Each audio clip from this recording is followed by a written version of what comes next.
Assalamualaikum warahmatullahi wabarakatuh. Perkenalkan, saya Darsin, SE MSI, dosen di Prodi Bisnis Digital Universitas Muhammadiyah Kudus. Saya akan memaparkan terkait dengan pernyataan deskripsi dosen untuk kinerja Tridharma Perguruan Tinggi di bidang pembelajaran ataupun pendidikan. Di Prodi Bisnis Digital saya mengajar mata kuliah e-commerce untuk semester 3, di mana mata kuliah e-commerce ini adalah mata kuliah yang mengajarkan kepada mahasiswa terkait dengan penjualan, transaksi secara online, perdagangan secara online, pengetahuan dan pemasaran secara online, pengambilan keputusan dalam berbisnis, kemudian promosi dan branding barang ataupun jasa secara online. Di mata kuliah e-commerce ini, capaian pembelajaran lulusan secara singkat: yang pertama, mahasiswa mampu menjunjung tinggi nilai-nilai kemanusiaan, agama, dan sosial. Kemudian yang kedua, mahasiswa mampu meningkatkan mutu kehidupan. Yang ketiga, mahasiswa memiliki rasa bangga sebagai warga negara Indonesia, dan mahasiswa menghargai keanekaragaman dalam kehidupan berbangsa dan bernegara. Di mata kuliah e-commerce ini, keterampilan umum yang dicapai mahasiswa adalah mahasiswa mampu memahami teknologi informasi, mahasiswa memahami kerangka kerja e-commerce, kemudian mahasiswa mampu memahami sistem manajemen e-commerce, memahami uang elektronik, memahami teori membangun e-commerce di Indonesia, kemudian mahasiswa mampu memahami financial teknologi, dan yang terakhir, mahasiswa mampu memahami terkait dengan mobile e-commerce di Indonesia. Berikutnya adalah capaian pembelajaran lulusan untuk pengetahuan. Yang pertama, mahasiswa mampu memberikan pengetahuan terkait dengan penjualan transaksi elektronik, kemudian pengetahuan promosi, dan berikutnya mahasiswa mampu memahami konsep dasar pembangunan e-commerce di Indonesia, dan terakhir, secara pengetahuan, mahasiswa mampu mengaplikasikan teori dan ilmu yang sudah diperoleh mengenai e-commerce di Indonesia. Kemudian keterampilan secara khusus, mahasiswa mampu memahami implikasi dari teknologi informasi yang dipergunakan untuk perkembangan e-commerce di Indonesia. Kemudian mahasiswa mampu menggunakan logika dan penalaran untuk menganalisis kelemahan dan kekurangan dalam pengambilan keputusan dalam berbisnis secara cepat, luas, dan tepat. Yang terakhir, mahasiswa mampu menyimpulkan, mampu mempertimbangkan penalaran dan logika terkait dengan pilihan tindakan yang potensial untuk mengambil keputusan. Terakhir adalah capaian mata kuliah e-commerce, di mana untuk mata kuliah e-commerce sendiri diharapkan mampu memberikan pengetahuan baru kepada mahasiswa, sehingga mahasiswa bisa menganalisis, bisa menerapkan ilmu yang diperoleh, kemudian bisa mempraktikkan teori terkait dengan e-commerce yang sudah dipelajari, dan memahami terkait dengan peran dari uang elektronik dan finansial teknologi. Kemudian terkait dengan alokasi waktu di mata kuliah e-commerce sendiri selama 1 semester, ada 2 SKS, di mana 1 SKS ini durasi waktunya adalah 50 menit, sehingga untuk 1 semester ada 2 SKS kali 16 kali pertemuan dengan 1 kali pertemuan 50 menit, sehingga total 1 semester efektif adalah 1.600 menit. Dengan 14 kali tatap muka, 1 kali UTS, dan 1 kali UAS atau ujian akhir semester.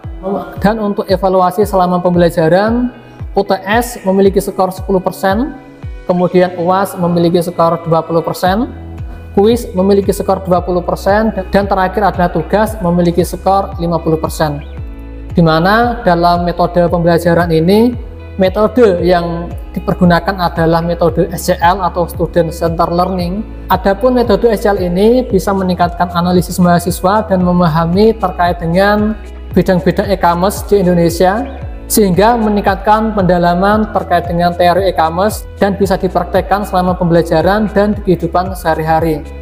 Dan berikut adalah cuplikan di pertemuan pertama mata kuliah e-commerce dari saya. Assalamualaikum warahmatullahi wabarakatuh. Waalaikumsalam warahmatullahi wabarakatuh. Oke, bagaimana kabarnya teman-teman? Sehat ya?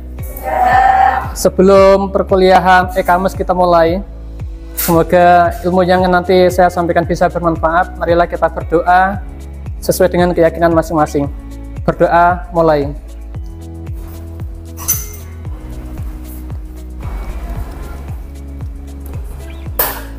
Berdoa selesai.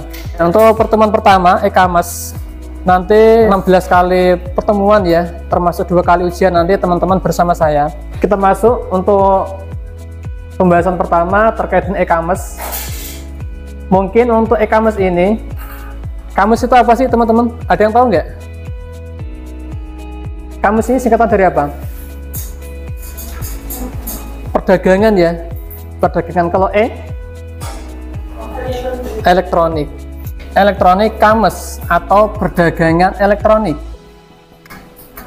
Mungkin ada yang tanya, "Loh Pak, saya kan anak hukum, kenapa anak hukum itu ada pelajaran e-commerce gitu kali ya?" Setiap pekerjaan itu pasti di situ, kalau perusahaannya besar kayak PT itu ada anak hukum di sana. Apalagi levelnya kayak PLN, level Telkomsel itu dulu banyak anak hukum. Biasanya kalau anak hukum di dunia perdagangan itu bagian legal. Legal itu kayak perjanjian kerjasama gitu loh. Entah itu kerjasama karyawan atau kerjasama dengan vendor. Di situ pasti ada anak-anak hukum. Maka anak hukum itu kan sekarang cakupan sangat luas ya, termasuk mengatur undang-undang terkait dengan bisnis perdagangan. Termasuk kalau kalian lihat misalnya kalian memperhatikan e-commerce marketplace ya, yang suka belanja di Shopee atau Tokopedia. Kalau dulu Shopee, Tokopedia itu kan banyak barang-barang yang terlarang itu kan masih bisa dijual.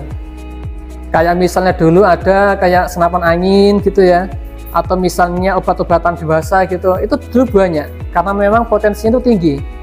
Atau mungkin rokok dulu. Tapi semakin kesini banyak masukan dari para ahli hukum, ini itu tidak boleh dijual, akhirnya diterbitkan undang-undang terkait dengan jual beli di media.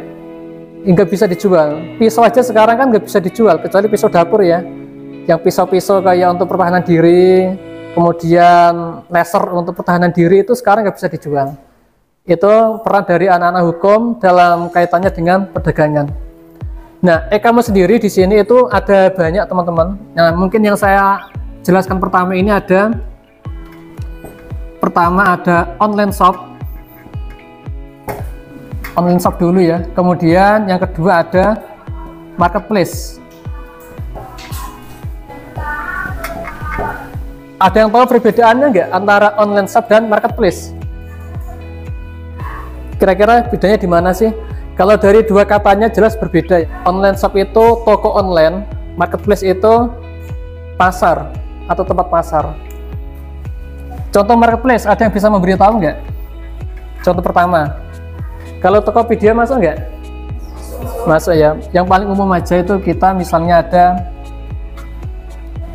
Tokopedia, kemudian ada Shopee, kemudian ada BL atau Bukalapak dan lain-lain. Kalau online shop, misalnya ada OLX yang suka otomotif, motor atau mobil, jual beli mobil, atau mungkin ada dulu itu berniaga.com. Sekarang itu banyak situs-situs ini ya, jual beli. Kalau misalnya kita order reservasi tempat hotel itu masuknya mana?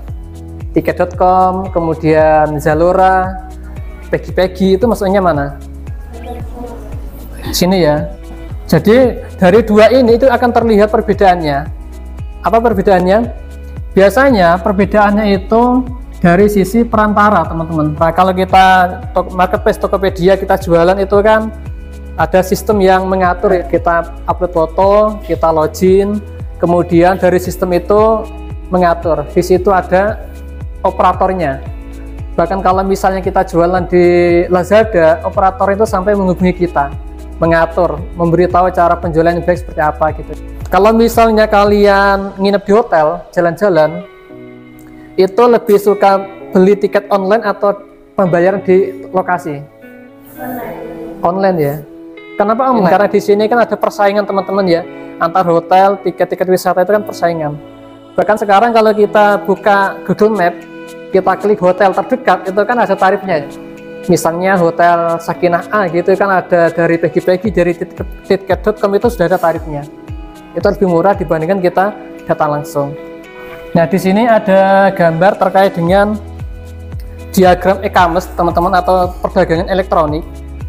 di mana perdagangan ini sudah menjangkau sangat luas ya di seluruh dunia. Bahkan kita belanja itu bisa di misalnya di Alibaba.com atau di Amazon, itu kan bisa ya, cuman agak susah pembayarannya. Kita lihat diagram e-commerce. Yang pertama itu pasti ada internet atau jaringan internet. Kalau misalnya jaringan internet itu terganggu, maka biasanya transaksi untuk e-commerce itu akan terhenti. Kemudian di sini ada web. Web itu termasuk web page itu ya, atau halaman. Kayak yang kita buka misalnya web kayak Tokopedia, atau misalnya kalau di online shop itu ada OLX misalnya, bisa dibuka di HP ataupun di laptop, dua versi. Nah ini itu akan jalan ketika ada yang mengisi konten. Siapa itu yang mengisi konten? Sebelum diisi konten otomatis ada administrator atau operator di sini ya, pegawai operator. Makanya kalau kalian lihat kayak di Gojek.com ngatur ini loh, ini jaraknya ke sini, nanti kalau misalnya ada orderan itu kelihatan dari situ semua transaksinya, rekodnya ada di situ semua. Kemudian setelah administrator operator, di sini ada user yang menggunakan. Kalau misalnya kita menggunakan website, kira-kira operator atau adminnya siapa? Misalnya teman-teman ingin membuat website tokokayu.com misalnya ya, tidak ikut website gratisan. Kalau gratisan kayak Blog Detik, kemudian WordPress itu gratis ya. Kalian misalnya bikin web kayu bagus wordpress.com gitu, jadi belakangnya itu nggak bisa langsung .com, itu gratisan. Nah kalau misalnya kalian membuat website bukan marketplace atau online shop, biasanya kita menghubungi penjual hosting misalnya ya. Hosting itu kayak rumah itu loh, rumah kita jualan yang mengisi untuk database data kita di sana. Hosting biasanya kontraknya itu biasanya 1 tahun. Kemudian kita membeli domain. Domain itu misalnya kalian membeli alamat website yang belakangnya .com atau .id. .com atau .id gitu ya. Kemudian www apa belakangnya .go.id misalnya. Ini namanya domain. Ini banyak penyedia hosting teman-teman. Nah kalau kalian perhatikan sekarang ini pengguna ini .com, .id, .go.id ini kan berkurang karena mayoritas penduduk kita sekarang itu larinya itu ke YouTube. Nah menurut kalian kalau YouTube itu masuknya kemana? Bisa nggak sih masuk ke sini? YouTube bisa nggak? Atau misalnya TikTok? Kalau TikTok masuknya kemana ya? TikTok itu masuknya marketplace ya, marketplace. Kemudian kalau Instagram, emang Instagram bisa kita jual beli di situ dengan kayak rekening bersama gitu, bisa nggak? Nggak bisa. Itu biasanya masuknya itu kayak Facebook ya, online shop. Pendapatan mereka dari mana sih Pak? Ya dari transaksi. Misalnya kalian beli di Shopee itu kan ada biaya penanganan 2.000, 1.000 itu ya. Nah itu masuk ke situ. Atau kalian misalnya jualan di Tokopedia, Shopee. Kalau di Tokopedia itu ada merchant. Biasanya kalau kalian jualan itu diminta 10% kalau ikut daftar. Biasanya kalau kita jualan di Tokopedia itu diberikan prioritas, bonus, kemudian produk kita itu diiklankan oleh Tokopedia gitu. Tapi setiap terjual kita dipotong 10%. Shopee juga sama.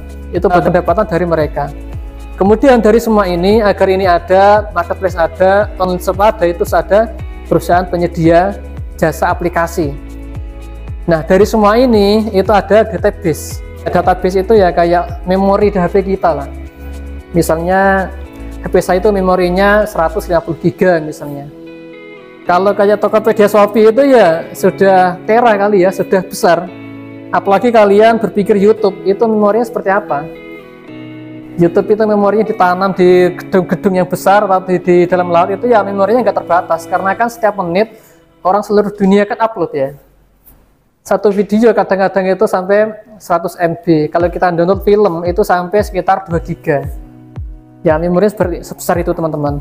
Tapi ingat semua itu yang kita bahas tadi itu ada kaitannya dengan e-commerce, ada nilai perdagangan karena kan nilainya bisnis ya.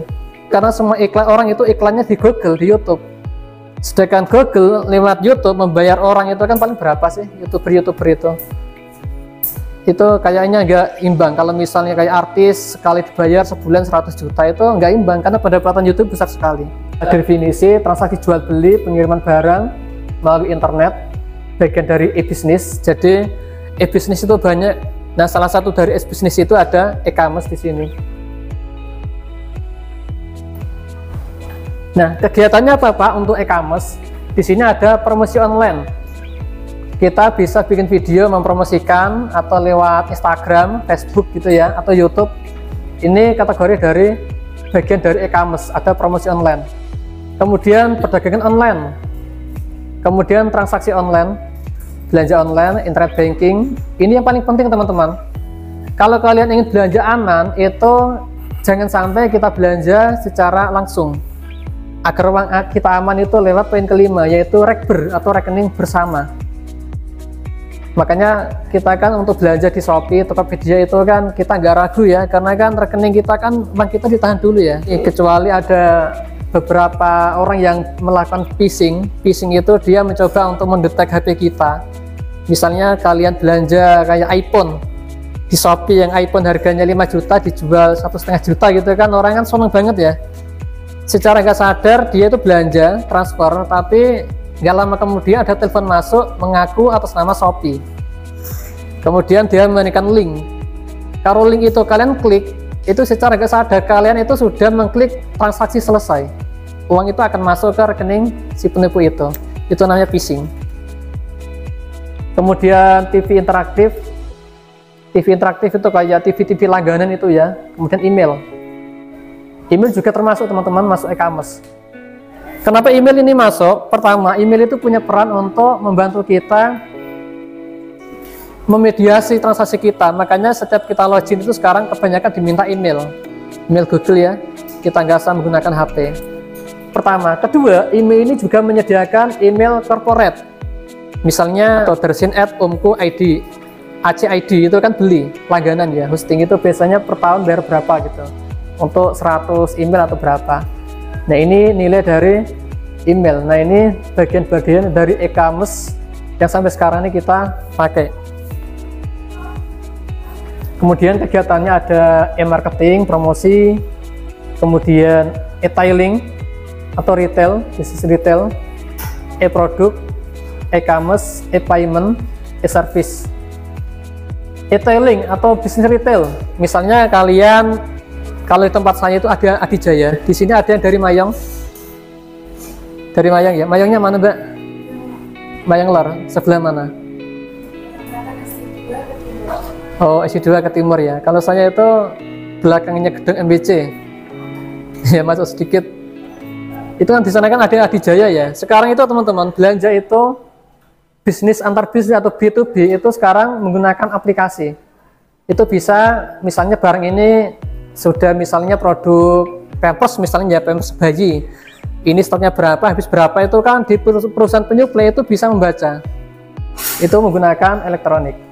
Kalau zaman dulu saya di Coca-Cola itu untuk mendata data pelanggan produk di toko-toko kayak Fanta, Sprite, Alpi misalnya ya, atau misalnya produk-produk Coca-Cola yang lain itu menggunakan HP. Zaman dulu ya tahun 2011, cuman internet belum kuat, itu menggunakan HP. Misalnya saya datang ke toko A yang lemarinya merah-merah itu loh, lemari Coca-Cola.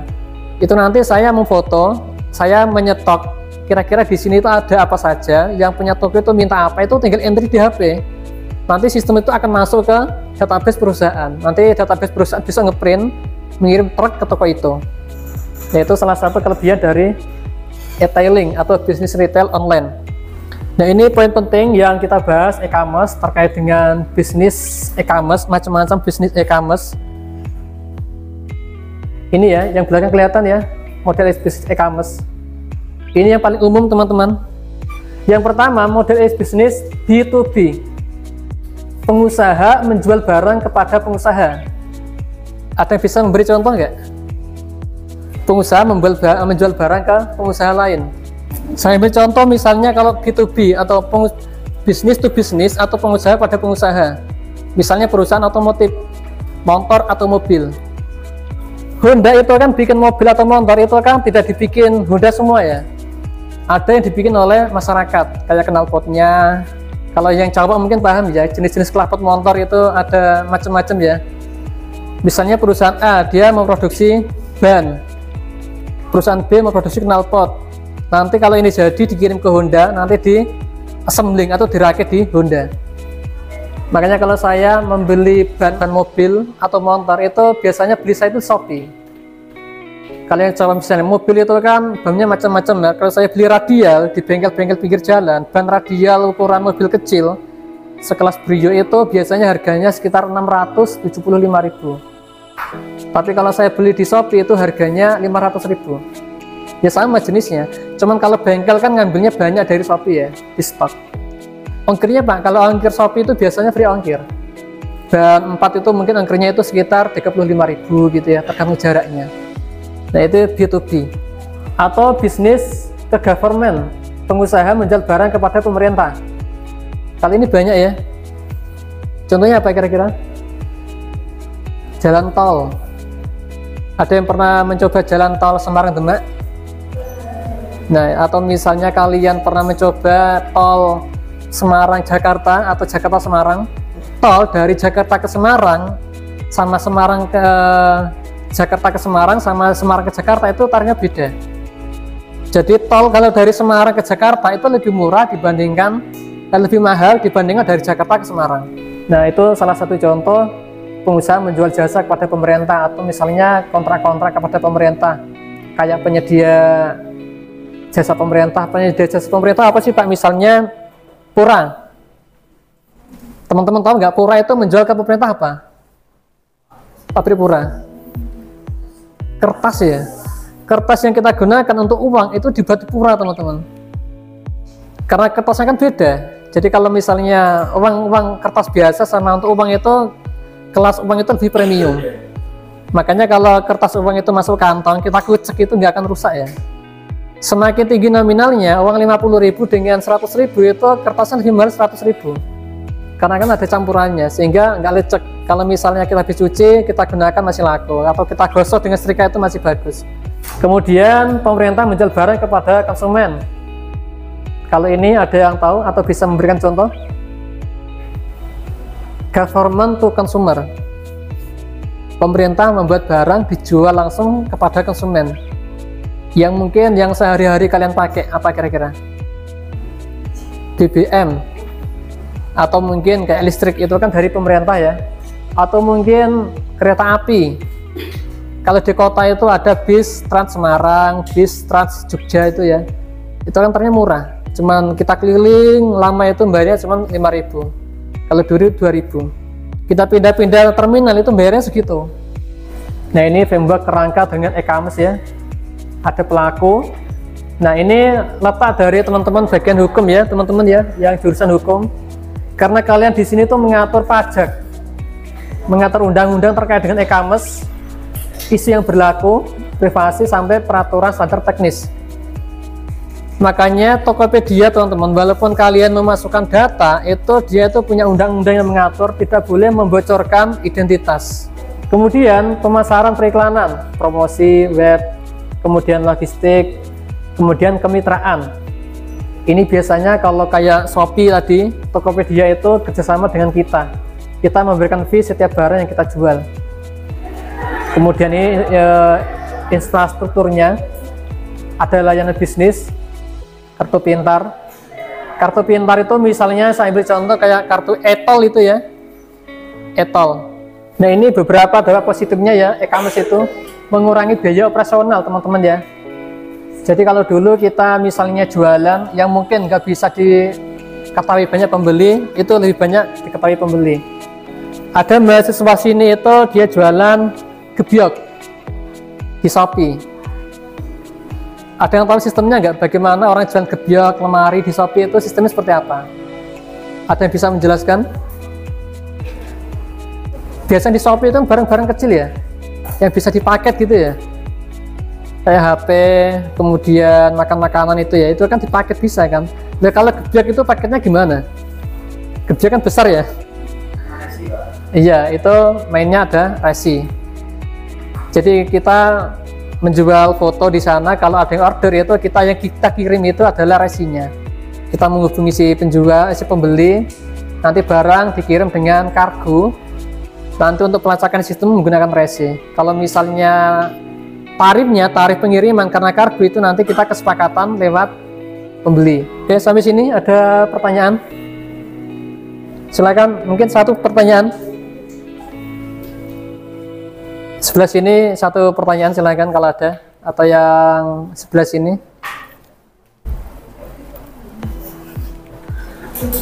Nggak ada ya? Kalau nggak ada, saya akhiri teman-teman ya. Kita bertemu lagi di minggu berikutnya. Terima kasih atas perhatiannya, semoga bermanfaat. Wassalamualaikum warahmatullahi wabarakatuh. Waalaikumsalam warahmatullahi wabarakatuh. Demikianlah cuplikan video pembelajaran di mata kuliah e-commerce di semester 3 pertemuan pertama. Dan sebelum saya tutup, saya mengucapkan terima kasih kepada Universitas Muhammadiyah Kudus, kepada teman-teman dosen, dan kepada para mahasiswa, serta terima kasih kepada LL Dikti Wilayah 6. Mohon maaf bila ada salah kata. Wassalamualaikum warahmatullahi wabarakatuh.